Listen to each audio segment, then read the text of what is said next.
बिस्मिल्लाहिर्रहमानिर्रहीम। अस्सलाम वालेकुम नादरीन, आप यूट्यूब चैनल देख रहे हैं। मैं इमरान खान हूँ। नादरीन, सबसे पहले बात करते हैं बाजोड़ में जहाँ पे ऑपरेशन हो रहा था सरबकफ। उस ऑपरेशन को अब तक जो इतलात आ रही हैं उनके मुताबिक आर्जी तौर पर रोक लिया गया है क्योंकि अवाम का बड़ा सख्त रद्द-ए-अमल आया है। एक स्टेटमेंट वज़ीर आला खैबर पख्तूनख्वा का आया। मैंने अपनी ज़िंदगी में कभी इतना कन्फ्यूज़ स्टेटमेंट नहीं देखा। वो क्या कहना चाह रहे थे, 10 मिनट का उनका स्टेटमेंट है, 9 मिनट 52 सेकंड की वीडियो मैंने पूरी सुनी, 2 दफ़ा सुनी। मैं जानने की कोशिश करता रहा कि एक्चुअली वो कह क्या रहे हैं और कहना क्या चाहते हैं, लेकिन जो चीज़ें मैंने लिखी हैं आपके साथ मैं शेयर करूँगा क्योंकि अली अमीन गंडापुर साहब के साथ रब्ते भी किए गए होंगे ज़रूर। जैसा उन्होंने चंद दिन पहले स्टेटमेंट दिया था, उन्होंने ये बताया था कि जब भी हम दहशतगर्दों को गिरफ्तार करते हैं तो पाकिस्तान की जो इंटेलिजेंस एजेंसियां हैं वो दहशतगर्दों को आकर अपने बंदे बनाकर और बता कर के हमारे लोग हैं, हमारे काम के लोग हैं, वो उन्हें छुड़ा कर ले जाते हैं, जिसकी वजह से पुलिस का मोराल नीचे चला जाता है और दहशतगर्दी में इजाफा होता है। दहशतगर्दों को ताकत मिलती है, वो फिर ताकत पकड़ते जाते हैं। बहरहाल जो अब तक की सूरत हाल है वो मैं आपके साथ शेयर कर देता हूँ। लेकिन पहले जरा गंडापुर साहब का स्टेटमेंट।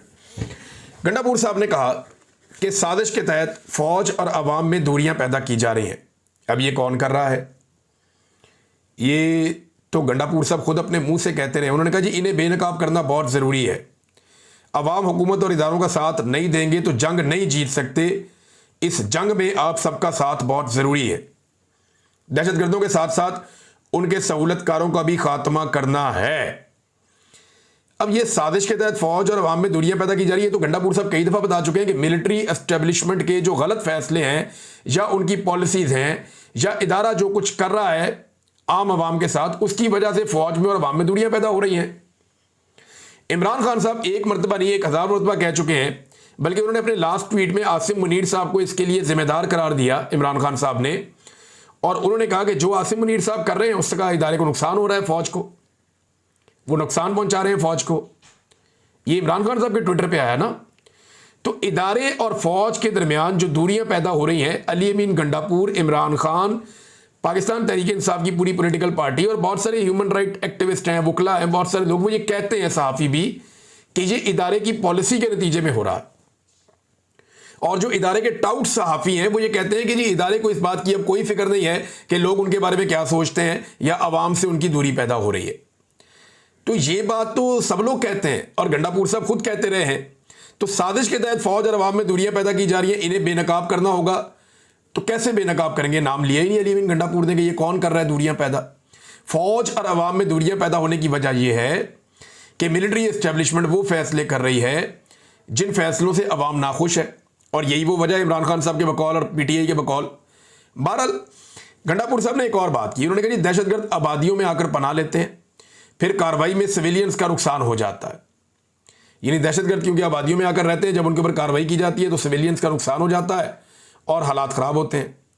हमने ये फैसला किया है कि हम उन्हें आबादियों के अंदर नहीं छोड़ेंगे दहशतगर्दों को।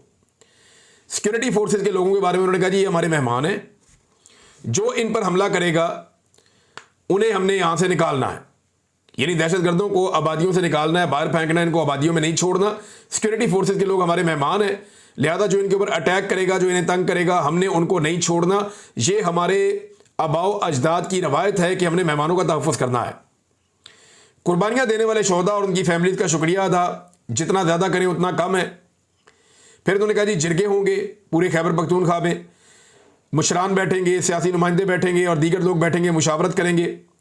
मकसद ये है कि सबके तहफ़्फ़ुज़ात सुने जाएंगे और फिर एक ग्रैंड जिरगा होगा ताकि जितने भी फैसले हुए हैं या जो चीज़ें तय पा जाएँ उनके ऊपर अमल दरामद यकीनी बनाया जा सके हुकूमती लेवल पे। फिर गंडापुर साहब ने कहा कि हम इंशाल्लाह ये जंग ज़रूर जीतेंगे। बाद में उन्होंने ये कहा कि हम ये सिर्फ जंग जीतेंगे नहीं बल्कि हम ये जंग जीत चुके हैं। अब एक तरफ गंडापुर साहब ये कहते हैं, दूसरी तरफ गंडापुर साहब कहते हैं 6 मिनट 4 सेकंड तक गंडापुर साहब का ये स्टेटमेंट था जो मैंने आपको बताया, जिसमें वो जंग लड़ने की बात कर रहे हैं, आबादियों के अंदर दहशतगर्दों की बात कर रहे हैं, जिसमें वो ये कह रहे हैं कि सिक्योरिटी फोर्सेज हमारी मेहमान हैं, इनको हमने तहफ़्फ़ुज़ देना है। फिर वो ये दहशतगर्दों के बारे में जो बात कर रहे हैं, फिर वो ये कह रहे हैं कि साजिश हो रही है फौज को और अवाम को दूर करने के लिए, इदारों को और अवाम को दूर करने के लिए। तो 6 मिनट 4 सेकंड तक उनका ये स्टेटमेंट है।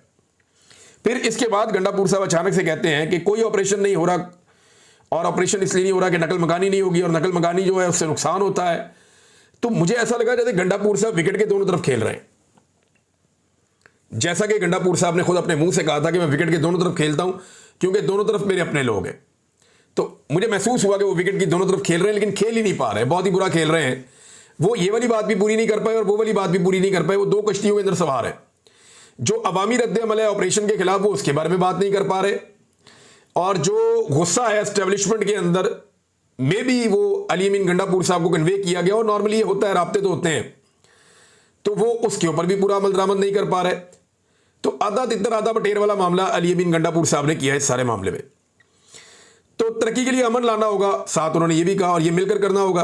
फिर मादनियात के मामले के ऊपर अली अमीन गंडापुर साहब ने कहा कि ये हमारा असासा है, हमारे अवाम का असासा है, और ये प्रोपेगेंडा किया जा रहा है कि इसे कोई ले रहा है। मैं आपको ये बता देता हूँ, इसका इख्तियार भी हमारे पास है, हमसे ये इख्तियार ना मांगा गया और ना हम देंगे, ये हमारे पास ही रहेगा। लेकिन दूसरी तरफ मैं देखता हूँ मुराद सईद मादनियात की बात करते हैं, शानदाना गुलजार मादनियात की बात करती हैं, पाकिस्तान तहरीक इंसाफ की पार्टी के 90% लोग मादनियात की बात करते हैं, तहरीक इंसाफ की जो सूबाई हुकूमत है उसके लोग मादनियात की बात करते हैं। वो ये कहते हैं हमारे मादनी वसाइल पे कब्जे की ये लड़ाई है। जो खैबर पख्तूनख्वा के अवाम है वो मादनियात की बात करते हैं। लेकिन दूसरी तरफ अली अमीन गंडापुर साहब कहते हैं जी कंट्रोल मेरे पास है, ये प्रोपेगेंडा है। अब ये प्रोपेगेंडा अली अमीन गंडापुर साहब की अपनी पार्टी अगर कर रही है, उनके अपने लोग या उनके अपने सूबे के अवाम कर रहे हैं, तो वो बताएं ना कौन कर रहा है प्रोपेगेंडा। यानी क्या ये खबर गलत है, या ये सवाल जो उठाया गया था पार्लियामेंट में, ये सवाल गलत था कि FWO को, जो फौज का एक झेली इदारा है, उसे कॉपर माइनिंग का खैबर पख्तूनख्वा में ठेका किस टेंडर के तहत मिला, ये सवाल उठाया गया था।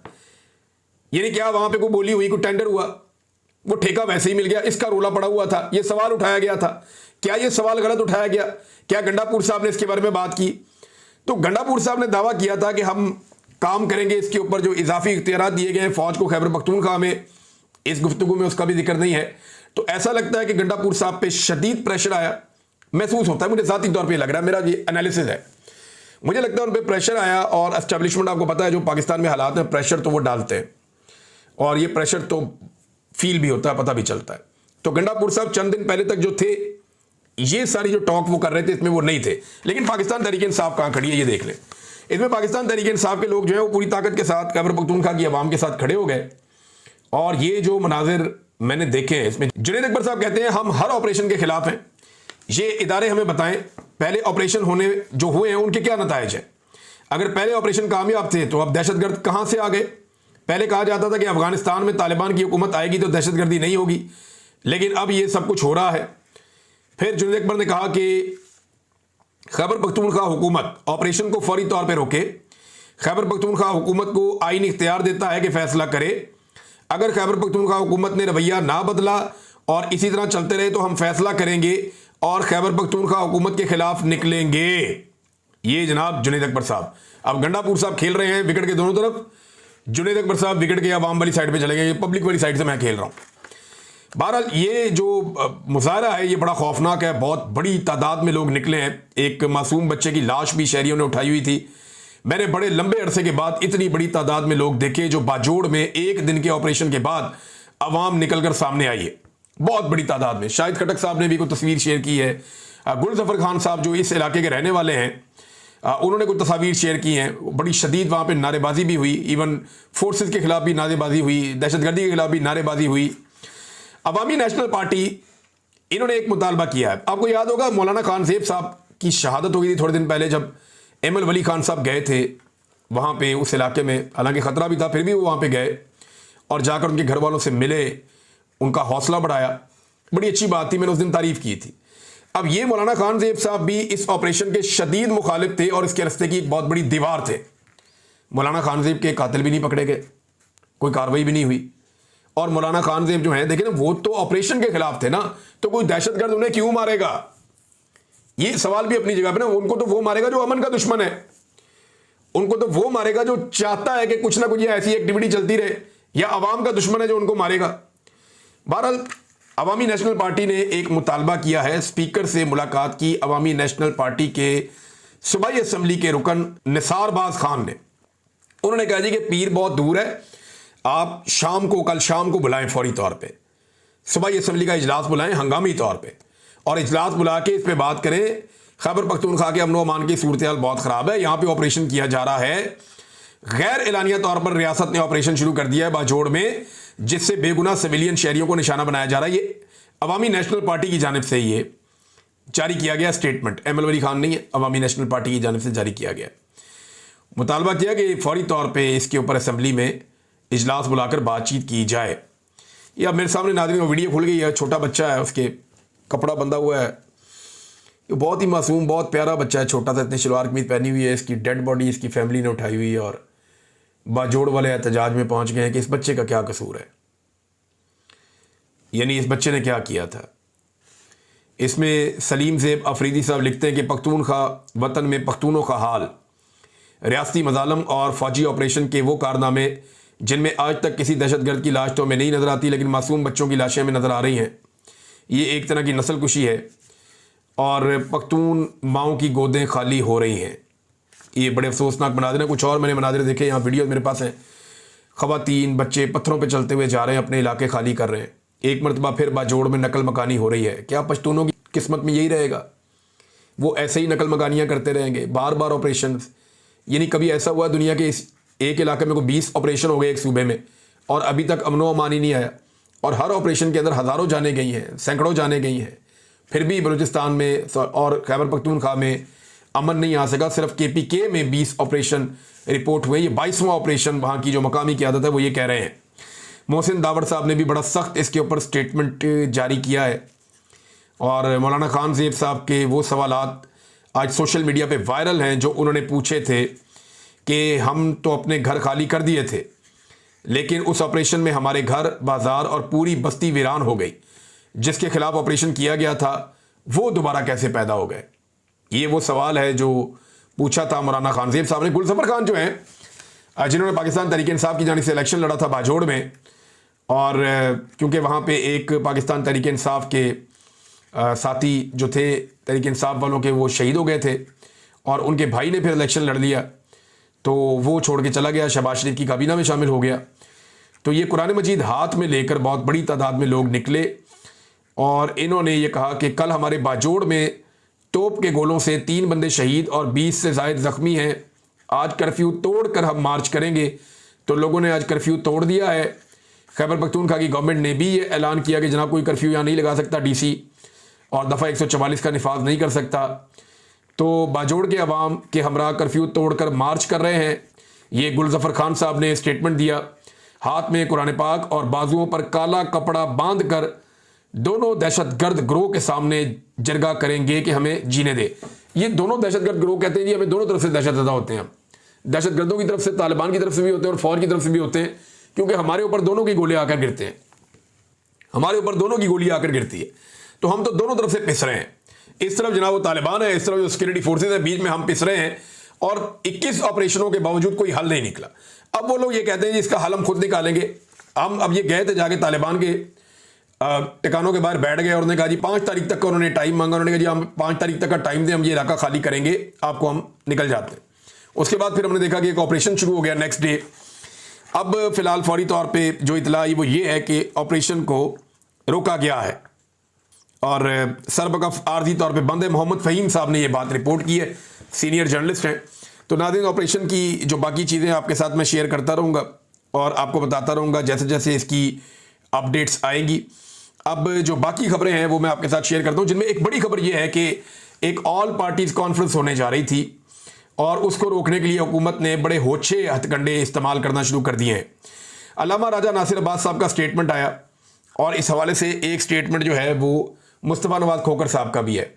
ये एक ट्यूलिप होटल है इस्लामाबाद में और यहाँ पे अपोजिशन पार्टियों ने एक ऑल पार्टीज़ कॉन्फ्रेंस करनी थी और इसमें मुस्तफ़ा नवाज़ खोखर साहब बता रहे हैं कि हुकूमत ओछे हथकंडों पर उतर आई है। कुल जमाती कॉन्फ्रेंस को कैंसिल करने के लिए ट्यूलिप होटल पर इस्लामाबाद इंतज़ामिया ने दबाव डालना शुरू कर दिया है। क्या मुल्क को शुमाली कोरिया बनाना चाहते हैं जहाँ अपोजिशन का वजूद ही ना हो? PDM की कौन सी कॉन्फ्रेंस इमरान खान के दौर में रोकी गई? कॉन्फ्रेंस करना हमारा आईनी हक है। इमरान खान के दौर में तो नहीं रोका जाता था, वो इसको कानूनी और आईनी समझते थे कि ठीक है आपने एहतजाज करना है, आप कानून और आइन के दायरे में करें। बहुत सारे लोगों ने किया। तहरीक लब्बैक के साथ उनका फटा हुआ, वो भी एस्टेब्लिशमेंट की वजह से हुआ और तहरीक लब्बैक के मुतालबात जो, और वो एस्टेब्लिशमेंट वाले ही मुझे ऐसा लगता है लेकर आते थे, क्योंकि देखें ना जो मैक्रोन था जिसके खिलाफ तहरीक लब्बैक के लोगों ने बहुत बड़ा एहतजाज किया और मेरी नज़र में ठीक था। मैक्रोन ने तौहीन रिसालत सल्लल्लाहु अलैहि वसल्लम के मामला वहाँ पे किए फ्रांस में, उसके ऊपर ये इल्ज़ामात लगे और उस मामले पे तहरीक लब्बैक के लोग भड़क गए। उन्होंने जी मुतालबात करना शुरू कर दिए कि ये करो वो करो वो करो। बाद में हमने देखा कि जब पीडीएम की हुकूमत आ गई तो पीडीएम के लोगों ने जाके मैक्रोन से जप्फे डाले, मैक्रोन को गले लगाया। ये बाकायदा वज़ीर आज़म इनकी काबीना, ये मैंने बिलावल को भी देखा था, तो कुछ भी नहीं किया तहरीक लब्बैक ने, उस वक्त बिल्कुल खामोश रहे। इमरान खान ने मजम्मत की लेकिन उसके खिलाफ एहतजाज हुआ, इन्होंने जाके जफियाँ डाली लेकिन इनके खिलाफ एहतजाज नहीं हुआ। तो यहाँ पे सवालात पैदा होते हैं जिनका जवाब तहरीक लब्बैक वालों के पास भी बेचारों के पास नहीं है। वो बेचारे फिर सोशल मीडिया पे टमक टोइयाँ करते हैं या गालियाँ देते हैं। ऊपर लिखा हुआ होता है कि नामूस रिसालत के लिए जान भी कुर्बान है, और नीचे जो गालम गलोच की हुई होती है। मुझे समझ नहीं आती कि ये उलमा इनको सिखाते क्या है, ये आलिम दीन इनको बताते क्या है कि आप किसी की भी माँ बहन की गालियाँ दें, आप बदतमीज़ी करें, किसी की निजी ज़िंदगी के अंदर घुस जाएँ। ये बहुत अजीब लगता है। यानी ऊपर आपने लिखा हुआ है कि नामूस रिसालत के लिए जान भी कुर्बान है, सरतन से जुदा, इस किस्म की चीज़ें भी लिखते हैं, बहुत जज्बाती जुमले लिखते हैं, खून को गरमाते हैं वो चीज़ें। लेकिन जो अमल है वो नीचे वो है ही नहीं, बड़ा अजीबोगरीब है। नीचे गालम गलोच, बदतमीज़ी और पता नहीं क्या कुछ है। सेनेटर अल्लामा राजा नासिर अब्बास साहब ने भी इसी मामले के ऊपर बड़ी शदीद तनकीद की है। बल्कि हुकूमत का एक और मामला है जिस पे इनकी जमात जो है, अल्लामा राजा नासिर अब्बास साहब की जमात, ये अब एक बहुत बड़ा एहतजाज करने भी जा रही है। MWM जो ज़ायरीन जाते हैं ईरान में, इराक़ में, यहाँ से ज़मीनी रस्ते से, उसके अंदर इनका क्लेम है कि अरबों रुपए का नुकसान हो गया ज़ायरीन का, जिन्होंने होटलों की और बाकी बुकिंग्स की हुई थी। अब उनको रोका जा रहा है कि ज़मीनी रस्ते से आप नहीं जा सकते क्योंकि लॉ एंड ऑर्डर मेंटेन नहीं है। थोड़े दिन पहले वज़ीर दाखिला कह रहा था कि एक SHO की मार है दहशतगर्द, और आज सूरत हाल ये है कि वो ये कहता है कि लॉ एंड ऑर्डर मेंटेन नहीं है, लिहाजा आप ज़मीनी रास्ता इस्तेमाल नहीं कर सकते। नाज़रीन, अब ज़रा चीनी वाला मामला ले लें। ये भी बड़ा एक इंपॉर्टेंट मसला पाकिस्तान में फंस गया। खबर ये चलाई गई है, ये जियो के ऊपर आप खबर देखें, वज़ीर आज़म का ताकतवर शुगर माफिया से टकराने का फैसला। अंदाज़ा करें आप कि पाकिस्तान के वज़ीर आज़म ने ताकतवर शुगर माफिया से टकराने का फैसला कर लिया। इनकी अपनी मिलें हैं, और मैं आपको एक खबर पढ़ के सुनाता हूँ, और ये बड़ी इंटरेस्टिंग खबर है शाहिद असलम साहब की। इमरान खान के दौर में खुद शहबाज शरीफ पर रमज़ान शुगर मिल्स का 25 अरब रुपए का मनी लॉन्ड्रिंग का केस बन गया।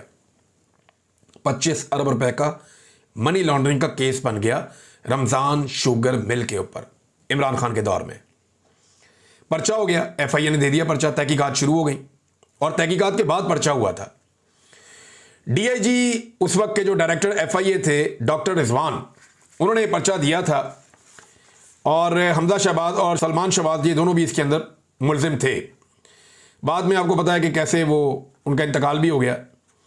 सलमान शहबाज केस के फौरी बाद बरतानिया फरार हो गए। सलमान शहबाज साहब तो फौरी तौर पर जैसे केस हुआ वो तो निकल गए पाकिस्तान से, बरतानिया चले गए। और इस केस में कई गवाह जो हैं ऐसे हैं जिनकी जान ही चली गई, वो लोग ही मर गए। एक चपड़ासी था मकसूद, ये और कुछ और लोग थे, वो दुनिया से चले गए, फौत हो गए। उनका पता ही नहीं चला कि वो बेचारे कैसे फौत हो गए। शहबाज शरीफ ने जनरल बाजुआ से मुबैना डील की, और ना सिर्फ केस से बच निकले बल्कि वज़ीर आज़म भी बन गए। अब शहबाज शरीफ साहब कह रहे हैं कि वो शुगर माफिया के खिलाफ टकराएंगे। अंदाजा करें आप, यही शहबाज शरीफ जो खुद शुगर माफिया के केस के अंदर था, और इसने डील की मुबैना तौर पे जनरल बाजुआ से, जो अब एक हकीकत है, सारी दुनिया उसको जानती है। यही शहबाज शरीफ अब शुगर माफिया से टकराएंगे जिनके अपने घर की शुगर मिल है। अंदाजा करें, और इसका केस भुगता हुआ है इन्होंने, और आगे अपना NRO लिया और अपनी जान छुड़ाई है इन्होंने। खबर यह है, जो एक इंक्वायरी रिपोर्ट है उसके मुताबिक 5 लाख टन चीनी की इब्तदाई इंपोर्ट की इजाज़त डिप्टी वज़ीर आज़म इसहाक डार साहब की सरबराही वाली कमेटी ने दी है, और ये दस्तावेजात वजारत ग़िज़ाई तहफ़्फ़ुज़ की हैं, जो ये बता रही हैं कि डार साहब ने हरकत की है। अच्छा, पैसा किसने कितना बनाया, ज़रा ये आप देखें। ये अखबारात में खबरें लग रही हैं, और बाकायदा ये खबरें जो हैं ना सिर्फ अखबारात में लग रही हैं बल्कि इनकी हेडलाइंस चल रही हैं, और वो ये बताती हैं कि शुगर माफिया ने टका के पैसा बना लिया है। शुगर मालिकान ने 300 अरब रुपए कमाए हैं। ऑडिटर जनरल ने इस बात का इंकशाफ किया है, कोई आम आदमी नहीं कह रहा, ऑडिटर जनरल है पाकिस्तान का जो ये कह रहा है कि शुगर माफिया ने 300 अरब कमाए। और पब्लिक अकाउंट कमेटी के FBR और वजारत सनत से सख्त तरीन सवालात, मिल्स मालिकान के नाम भी तलब कर दिए गए कि बताओ किस किस ने कितना कितना पैसा कमाया, तो वो सारा रिकॉर्ड आ गया है। और अब एक नई खबर आ रही है और ये खबर जियो न्यूज़ पे चल भी चुकी है और सेक्रेटरी इंडस्ट्रीज ने एक ब्रीफिंग दी है जिसमें उसने ये बताया कि चीनी दरामद करने के बाद अक्टूबर में चीनी की कीमत 256 रुपए फी किलो हो जाएगी। आज जो चीनी 200 रुपए से ऊपर है वो 256 रुपए किलो हो जाएगी, वो ये कह रहे हैं। तो ये अरबों रुपए का ये खबरें मैं नहीं देता होता था, ये असल में मेरे वो दोस्त घूम गए जो माइक लेके गलियों में फिरते थे। वो अगर आज होते मेरे दोस्त कहीं ना खो जाते तो मुझे जरूरत ही ना पड़ती, वो लोगों से खुद ही पूछ लेते। लेकिन मेरी दिलचस्पी इससे ज्यादा इस बात में, अवाम की जेब पे तो डाका है लेकिन ये अरबों रुपया जाग इनकी जेबों में रहा है, ये है सोचने वाली बात कि माफिया अवाम को कैसे लपेट रही है। इमरान खान के दौर में 80 रुपए की चीनी बहुत महंगी थी, आज 200 रुपए से ऊपर वाली सस्ती चीनी पाकिस्तानियों को दस्तयाब है। और एक और इंटरेस्टिंग बात बताऊं आपको मैं कि मुजरे सेहत चीनी और गंदम इंपोर्ट की गई है, इस पे भी रिपोर्टें तैयार हैं, आने वाले दिनों में चीजें आपको मैं दिखाऊंगा। और माफिया कैसे काम करता है देखें आप। ये अयूब खान के दौर की बात है, 50 साल पुराना एक जंग अखबार है मेरे सामने, इसमें एक हेडलाइन लगी हुई है कि चीनी चोरों को माफ नहीं किया जाएगा। और आज नाजरीन लगभग 50 साल के बाद शहबाज शरीफ साहब ने कहा है कि ताकतवर शुगर माफिया से शहबाज शरीफ ने टकराने का फैसला कर दिया। तो क्या घर में आपस में टकरे मारेंगे अब? ये सारे के सारे इनके अपने साथ हैं, जरदारी साहब हैं, शरीफ खानदान है या इनके दोस्त हैं, लटरम पटरम सारे आपस में ही हैं। तो आपस में अब ये टकरे मारेंगे, टकरे खेलेंगे आपस में कि टकराने का फैसला कर लिया। लोगों को ये बेवकूफ़ समझते हैं, लोग हैं नहीं बेवकूफ़। इमरान खान साहब के हवाले से कुछ खबरें हैं मेरे पास। उनके बच्चों के पास कौन से कागजात हैं कि वो पाकिस्तान आएंगे, उनके पास पाकिस्तानी ID कार्ड्स हैं। डोनाल्ड ट्रंप ने इंडिया के ऊपर बहुत बड़ी बिजली गिराई है। बात करते हैं अगले वीलॉग में, अब तक के लिए इतनी, अपना ख्याल रखिएगा, अपने चैनल का भी। अल्लाह हाफ़िज़।